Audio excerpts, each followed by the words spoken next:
দেও হয় দুৰ্গা পূজাৰ শুভেচ্ছা জনাইছো আপোনাক ধন্যবাদ হয় আপোনালৈও থাকিল আৰু বহুত ধন্যবাদ হয়। আৰু আমাৰ সমূহ দৰ্শকসকললৈ থাকিলে নিশ্চয় থাকিব তেওঁলোকলৈ আশীৰ্বাদ মই আমাৰ ফালৰ পৰা প্ৰেৰণ কৰিছো হয় পোনে পোনে বিষয়টোলৈ আহিছো আজি নিশ্চয় আজি আমি কথা পাতিম যে এতিয়া সপ্তমী অষ্টমী নৱমী পূজা ভাগটো আমাৰ সকলোৱে আগবঢ়াব সমাগত আৰু সকলোৱে আগবঢ়াব আৰু সেইদিনাখন মানে কয় নহয় মহা অষ্টমী বা মহানৱমী এতিয়া বহুতে ব্ৰত ৰাখে গতিকে আজিৰ বিষয়টো হৈছে কোনটো ৰাশিৰ ব্যক্তিয়ে মানে মুঠ 12টা ৰাশি থাকিব গতিকে সেই 12টা ৰাশিৰ ভিতৰত কোনটো ৰাশিৰ ব্যক্তিয়ে কোন দিনাখন মানে সপ্তমী অষ্টমী নৱমী কোন দিনাখনৰ পূজা ভাগ মানে তেওঁলোকে দেৱী মাৰ আগত আগবঢ়ালে তেওঁলোকে সুফল লাভ কৰিব বা দেৱী মাৰ আশীৰ্বাদ লাভ কৰিব হয় এতিয়া আৰম্ভ কৰিছো হয় সোমবাৰে যেহেতু মা ভগৱতীৰ পূজাৰ আমাৰ আজিৰ পৰাই আলটিমেটলি আৰম্ভ হৈছে কাৰণ আজি সন্ধিয়া নৱৰাত্ৰি আৰম্ভ হৈছে নৱৰাত্ৰিৰ উপৰি আজি ষষ্ঠীৰ বিল্ববোধন হৈছে আকৌ অহাকালিলৈ আমন্ত্ৰণ অধিবাস হ'ব আমাৰ সপ্তমী পূজা আৰম্ভ হ'ব গতিকে সোমবাৰে সপ্তমী পূজা মঙ্গলবাৰে অষ্টমী পূজা আৰু বুধবাৰে নৱমী পূজা এই তিনিটা পূজাৰ সপ্তমী একো মানে সপ্তমী পূজাখনতো যথেষ্ট দীঘলীয়া পূজা তাত নৱপত্ৰিকাৰ ওপৰত পূজা হয় তাৰ পিছত মা ভগৱতী দুৰ্গাৰ মূৰ্তিত চক্ষুদান হয় আকৌ মহাস্নান দুস্থানতে মহাস্নান হয় মা ভগৱতীৰ পূজা অৰ্চনা সপ্তমী পূজাৰ দিনা আৰম্ভ হ'ব এই সপ্তমী পূজাত বৃশ্চিক ৰাশি ধনু ৰাশি মকৰ আৰু কুম্ভ ৰাশি এই চাৰিটা ৰাশিয়ে যদি সপ্তমীৰ দিনাখন ব্ৰত উপবাস কৰি মা ভগৱতী কালৰাত্ৰি ৰূপিণী দুৰ্গা দেৱীৰ পূজা অৰ্চনাত বাতাচা নৈবেদ্য আগবঢ়ায় আৰু বেলপাতৰ মালা বা বেলপাত তেখেতৰ চৰণত অৰ্পণ কৰে তেনেহলে মা ভগৱতী অতিশয় সুপ্ৰসন্না হ'ব সপ্তমীৰ ব্ৰত কৰিব পাৰে মানে ব্ৰত তেওঁলোকে বহু ধৰণে কৰিব পাৰে নিৰ্জল ব্ৰত কৰিব পাৰে নিৰ্জল ব্ৰতটো হ'ল মানে তেওঁ এটোপাও দিনটোত পানী নোখোৱাকৈ মানে থাকি উঠি তেওঁ মা ভগৱতীৰ ওচৰত পূজা অৰ্চনা কৰিব পাৰে শৰাই নৈবেদ্য আগবঢ়াব পাৰে আৰু কোনোবাই ফলাহাৰ কৰি ফল বুলি ক'লেও কিন্তু কল খাব নালাগে কল খালে ব্ৰতটো ভংগ হয় গতিকে কল খাব নালাগে অন্য ফল খাব পাৰে সাধাৰণতে টেঙা জাতীয় বস্তু খাব নালাগে সপ্তমী পূজা ভাগ ব্ৰত সহকাৰে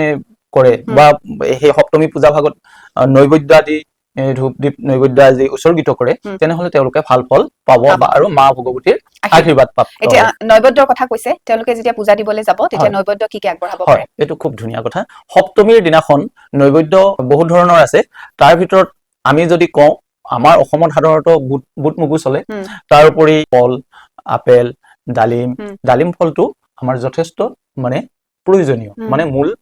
নৈবেদ্যৰ ফল হিচাপে ডালিম ফলটো ৰাখিব লাগে তেতিয়াহলে এই ডালিম ফলটো উৎসৰ্গা কৰিলে মা ভগৱতী অতি সন্তুষ্ট হয় প্ৰসন্ন হয় গতিকে সপ্তমীত তেনেধৰণে ৰাখিব আৰু বাতাচা নৈবেদ্য আগবঢ়াব লাগে অষ্টমী পূজাৰ কাৰণে অষ্টমী পূজাত বিশেষকৈ আমাৰ মীন ৰাশি মেষ ৰাশি আৰু বৃষ ৰাশি এই তিনি ৰাশিয়ে যদি আমাৰ মহা অষ্টমী পূজা ভাগৰ আৰু কৰ্কট ৰাশি পৰে মীন মেষ বৃষ আৰু কৰ্কট ৰাশি এই চাৰিটা ৰাশিয়ে মহা অষ্টমীৰ পূজাৰ দিনা সকলোৱে কৰিব পাৰে কিন্তু এই চাৰি ৰাশিৰ ব্যক্তিসকলৰ পূজাৰ সেইদিনাৰ মাহাত্ম্যটো বেলেগ আৰু সেইদিনাখন যদি উৎপল পুষ্প বা পদ্ম পুষ্প মা ভগৱতীৰ চৰণত মানে অৰ্পণ কৰিব পাৰে তেনেহলে খুবেই ভাল সপ্তমীত কিন্তু বিল্বপত্ৰ অষ্টমীত কিন্তু বেলপাতো থাকিব কিন্তু পদুম বা উৎপল ফুলেৰে 8 বিধ ফুলেৰে তেওঁক পূজা কৰিলে তাৰ ভিতৰত উৎপল পদুম শেৱালি এই বনপুষ্প অপৰাজিতা এনে ধৰণৰ ফুলখিনিহে আমাৰ কৰবি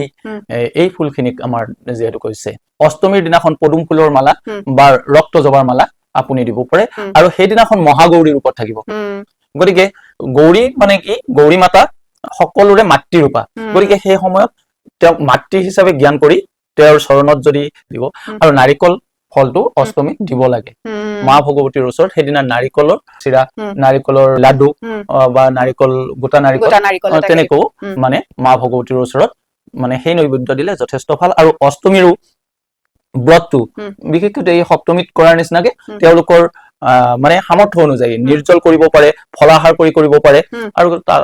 যিবিলাকৰ অকণমান ধৰক আজিকালিতো বেছিভাগ মানুহৰ প্ৰেছাৰ চুগাৰৰ প্ৰব্লেম থাকে, গতিকে তেওঁলোকে লঘু আহাৰ হলেও কৰিব পাৰে, তাত দোষ নহয়, মানে ৰোগীৰ কাৰণে ব্ৰত নাই, এই কথাটো শাস্ত্ৰত কোৱা আছে। নৱমী পূজা ভাগ হ'ব সিদ্ধিদাত্ৰী,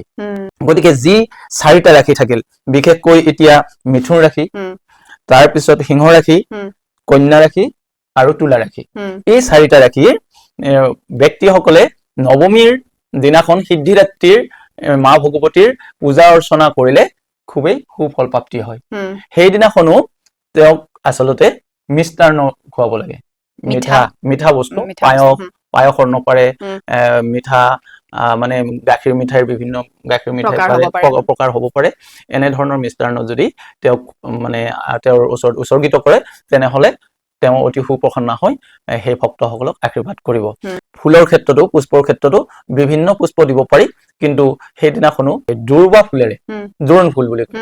জোৰোণ আৰু দুৰ্বা পুষ্পৰে যদি পূজা অৰ্চনা কৰা হয়, তেনেহলে তেওঁ সৰ্ব সিদ্ধি প্ৰদান কৰে। মানে সৰ্ব পুষ্পময়ী দুৰ্বা বুলি কৈছে, সকলো ফুলৰ হৈয়ে দুবৰিয়ে সেই বস্তুটো মানে সকলো প্ৰকাৰ সিদ্ধি আনে। গতিকে মা ভগৱতীক নৱমীৰ দিনাখন দুৰ্বা আৰু দ্ৰোণ পুষ্পৰে মানে পূজা কৰিলে খুবেই ভাল হয়। নৱমী পূজা শেষ হোৱাৰ পিছতে তেওঁলোকে ব্ৰত এৰিব পাৰে, মানে দিনৰ ভাগতো তেওঁলোকে ব্ৰত এৰিব পাৰে নৱমী পূজা শেষ হোৱাৰ। কিন্তু যিসকলে নৱমীৰহে ব্ৰতটো কৰিছে, তেওঁ কিন্তু পুৱাৰ পৰা সন্ধিয়ালৈকে ব্ৰতটো কৰিব লাগিব, বা নৱমী তিথিটো যেতিয়ালৈকে পূজা অৰ্চনা চলি থাকে তেতিয়ালৈকে ব্ৰত কৰি থাকিব লাগিব। ব্ৰত ভাঙাৰ নিয়মটো কি হয়? ব্ৰত ভাঙাৰ নিয়মটো বহুত প্ৰকাৰ আছে, তাৰে ভিতৰত কিছুমানে পালন কৰিব লাগে। পালন কৰিলে সেই ব্ৰতটো তিথিটো যিমান সময়ত শেষ হৈছে, সেই সময়ত কোনোবা ব্ৰাহ্মণক মতাই আনি শুশ্ৰূষা কৰিব লাগে, মানে অন্ন জল বস্ত্ৰৰে যেনেকে পাৰে শুশ্ৰূষা কৰাই সেই ব্ৰতটোৰ ফল প্ৰাপ্তিৰ কাৰণে তেওঁৰ ওচৰত মানে প্ৰকাশ কৰিব লাগে। তেতিয়া তেওঁ আশীষ কৰি আৰু তেওঁক মানে সেই অন্ন জল মানে দান কৰি উঠি সাধ্য অনুসৰি তাৰপিছত তেওঁক দক্ষিণা পাতি কৰিলে, তেনেকুৱা। আৰু 2 নম্বৰ কথাটো হ'ল, যদি সেই সুবিধাটো নাথাকে, তেনে স্বজ্ঞাতি জ্যেষ্ঠ হলে ভাল, সেই জ্যেষ্ঠ জ্ঞাতিক মাতিব লাগে। আৰু যদি সেইটো সুবিধা নাথাকে, ধৰক তেনেকুৱা জ্যেষ্ঠজন নাই, তেনেহলে কুমাৰী, মানে সেই কুমাৰী ছোৱালীক মাতি আনি তেওঁলোকক মানে তেনেকে মানে মিষ্টান্ন খুৱাই তেওঁলোকক আপুনি মানে ব্ৰতটো এৰিব পাৰে। দশমীৰ দিনাখনৰ আৰু এটা কথা, দশমীৰ দিনাখন যিটো সেন্দুৰ উৎসৱ, সেন্দুৰ দিয়া উৎসৱটো থাকে, তাৰপিছত আপোনাৰ